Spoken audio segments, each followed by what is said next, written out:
আজকে আমি ঈদ উপলক্ষে সারাটা দিন শুধু জাকারিয়া স্ট্রিটের ভাইরাল খাবারগুলো খেলাম। তো হ্যালো গাইস, আজকে সকাল 10টা বাজতেই আমরা পৌঁছে গেলাম বড় বাজার স্টেশনে।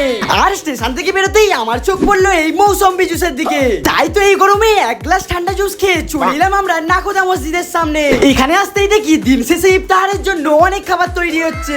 তার মধ্যে হঠাৎ দেখতে পেলাম এই চাদরের মতো পরোটা। তাই তো এটাকে রঙিন হালুয়ার সাথে খেয়ে সকালের খাবার কমপ্লিট করে সামনে যেতেই দেখতে পেলাম এই হলুদ রঙের তরমুজ। এতদিন জানতাম ভাই আমি লাল রঙের তরমুজ হয়, কিন্তু হলুদ রঙের তরমুজ আমি প্রথমবার খেলাম। আর এটা খেতে আমার লাল তরমুজের মতো লাগায় নেক্সট খাবার খেতে চলে এলাম সুপিয়াতে। শুনেছি এখানকার মোস্ট সিগনেচার আইটেম হলো মাটন হালিম। তাই তো আমিও 230 টাকা দিয়ে এই চাচার কাছ থেকে এক প্লেট হালিম নিয়ে নিলাম। এটা খেতে আমার এভারেজ লাগায় সন্ধে হতেই চলে এলাম মহব্বতের শরবত খেতে। এটা নাকি দুধের সাথে তরমুজ দিয়ে তৈরি হয়, খেতেও নাকি দারুণ লাগে, কিন্তু আমারটা খেতে ভাই বেকার ছিল। তো ভাই আমি এখন শরবত খাই। তোমরা রুমি ব্লগসের জন্য চ্যানেলটা সাবস্ক্রাইব করে দিও। Tata bye bye.